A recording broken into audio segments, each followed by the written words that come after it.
Yang belum subscribe, tolong subscribe dulu. Yang sudah subscribe, jangan lupa nyalakan loncengnya. Simak sampai selesai, biar tidak gagal paham. Luhut Binsar Panjaitan, Ketua Dewan Ekonomi Nasional, baru aja bilang kalau dalam 2 tahun ke depan subsidi BBM bakal dicabut. Dia ngomong kalau harga BBM bakal disatukan, alias satu harga buat semua orang. Itu katanya untuk efisiensi anggaran negara supaya negara bisa hemat dan nggak boros. Kalau didengar dari sisi ekonomi, mungkin ada yang mikir, wah ini langkah yang tepat nih. Tapi kalau kita lihat dari sisi lain, dari sisi rakyat kecil yang tiap hari harus berjuang untuk bertahan hidup, kebijakan ini bisa jadi bencana besar. Luhut bilang, penghapusan subsidi BBM ini sejalan dengan rencana pemerintah untuk mengarahkan subsidi ke orang-orang yang lebih tepat sasaran. Jadi nanti subsidi itu nggak akan lagi diberikan ke barang, seperti Pertalite, solar, atau jenis BBM lainnya. Tapi akan diberikan langsung ke orang yang layak. Katanya sih, ini bakal lebih efektif dan lebih efisien, karena lebih fokus ke individu yang memang membutuhkan. Gimana sih Bu kira-kira tepat sasaran versi Luhut ini? Masalahnya, siapa sih yang bakal menentukan siapa yang layak dan siapa yang enggak? Ini yang jadi soal besar. Luhut ngomong seakan-akan ini bakal gampang diatur, padahal kenyataannya justru bisa makin rumit. Selain itu di Indonesia masih banyak orang yang nggak punya kendaraan yang terdata dengan baik. Mereka yang pakai kendaraan sederhana, yang nggak ada catatan resminya, bisa jadi nggak tercover sama sekali. Jadi, meskipun pemerintah bilang akan mengarah ke subsidi yang lebih tepat sasaran, kenyataannya malah banyak orang yang nggak akan bisa akses itu sama sekali. Luhut mungkin merasa, kalau subsidi BBM itu dihapus, pemerintah bisa menghemat banyak uang, bahkan sampai triliunan rupiah. Tapi dia lupa, dengan menghilangkan subsidi, harga-harga barang pasti bakal naik. Dan siapa yang paling merasakannya? Ya rakyat kecil. Ketika harga BBM naik, harga barang pokok pasti ikut meroket. Dari makanan sehari-hari sampai biaya transportasi, semua pasti naik. Jadi, bukannya bikin lebih mudah hidup rakyat, kebijakan ini malah bikin semua semakin susah. Rakyat yang udah susah bakal makin tercekik. Kenapa Luhut nggak mikir lebih dalam tentang ini? Mungkin dia mikir soal efisiensi anggaran. Tapi dalam kenyataannya, yang bakal benar-benar terhimpit adalah mereka yang hidup di bawah garis kemiskinan. Orang-orang yang tiap harinya bergantung pada BBM bersubsidi buat ngurus hidup mereka. Mereka yang pakai motor atau mobil sederhana buat nyari nafkah misalnya. Bahkan mereka yang cuma ngandelin transportasi umum bakal terimbas. Semua harga pasti ikut naik, dan orang kecil bakal makin susah hidup. Luhut ngomong soal efisiensi anggaran negara, tapi dia nggak lihat kenyataan yang dihadapi rakyat. Subsidi BBM yang ada sekarang mungkin bukan solusi terbaik, tapi setidaknya itu adalah salah satu cara pemerintah bantu mereka yang nggak mampu. Kalau kebijakan ini tetap dipaksain, itu kayak pemerintah nggak peduli sama rakyat yang selama ini bergantung pada subsidi buat hidup mereka. Subsidi itu, meskipun nggak sempurna, adalah penopang buat sebagian besar rakyat yang udah susah banget.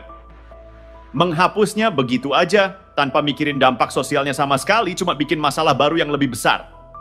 Jadi, meskipun Luhut ngomongnya dengan nada optimis tentang efisiensi negara dan penghematan, bagi rakyat kecil ini cuma jadi sebuah ancaman. Subsidi itu bukan cuma soal anggaran negara, tapi soal kesejahteraan hidup rakyat. Mereka yang selama ini ngerasa sedikit lebih ringan beban hidupnya dengan subsidi, malah bisa tercekik lagi. Kebijakan ini bisa jadi keputusan yang sangat salah kalau enggak dilihat dari perspektif orang-orang yang paling butuh bantuan. Luhut ngomong soal subsidi yang lebih tepat sasaran, katanya bakal lebih baik kalau subsidi nggak diberikan ke barang, tapi langsung ke orang yang layak. Jadi, orang yang memenuhi kriteria tertentu bakal dapat subsidi langsung. Di permukaan sih, ini kedengerannya seperti solusi yang adil dan canggih karena lebih mengarah ke individu yang memang membutuhkan. Tapi, coba kita lihat lagi, siapa yang bakal nentuin siapa yang layak dan siapa yang enggak. Disinilah mulai kelihatan bahwa kebijakan ini nggak sesederhana yang dibayangin. Kriteria layak yang dimaksud Luhut itu bakal diputuskan oleh pemerintah, tapi masalahnya, siapa sih yang punya hak untuk nentuin kriteria itu? Kalau cuma berdasarkan teknologi atau data-data tertentu, itu malah bisa jadi cara baru buat menyalahgunakan sistem. Misalnya, kalau ada orang yang nggak punya kendaraan yang tercatat dengan baik, atau mereka yang nggak terdaftar di sistem, otomatis mereka bakal kehilangan hak untuk dapat subsidi. Jadi, daripada ngasih bantuan kepada orang yang benar-benar butuh, malah yang terjadi justru yang punya akses ke teknologi atau data lebih baik yang diuntungin. Ini jelas bikin jurang ketimpangan sosial makin lebar. Pakai teknologi canggih seperti AI untuk ngecek siapa yang layak dapat subsidi juga sebetulnya nggak sepenuhnya solusi. Memang sih, AI bisa bantu untuk memverifikasi apakah seseorang memenuhi syarat atau enggak, tapi gimana dengan mereka yang tinggal di daerah yang akses internetnya terbatas? Di banyak daerah, masih banyak orang yang nggak ngerti cara kerja teknologi ini. Bahkan banyak yang belum punya akses internet yang memadai. Jadi kebijakan ini cuma menguntungkan orang yang ada di kota-kota besar yang punya akses lebih mudah ke teknologi. Lalu, orang yang hidup di daerah-daerah terpencil, mereka yang nggak punya kendaraan, atau bahkan yang nggak punya data kendaraan yang terdaftar, malah jadi terpinggirkan. Selain itu, Luhut bilang, kalau nanti pemerintah bakal ngasih subsidi berdasarkan kelayakan kendaraan, padahal nggak semua orang di Indonesia punya kendaraan yang terdaftar dengan baik. Banyak orang yang bergantung pada kendaraan sederhana buat hidup, atau mereka yang mungkin pakai kendaraan umum sehari-hari. Gimana mereka bisa dapat subsidi kalau sistemnya lebih mengutamakan kendaraan bermotor yang terdaftar? Ini juga jadi masalah besar karena subsidi yang seharusnya buat orang yang butuh, malah jadi lebih selektif dan terkesan pilih-pilih. Luhut dan pemerintah mungkin merasa ini langkah yang tepat buat mengurangi ketimpangan dan ngarahin subsidi ke orang yang benar-benar butuh. Tapi di dunia nyata, kebijakan ini justru malah bisa jadi celah buat ketidakadilan.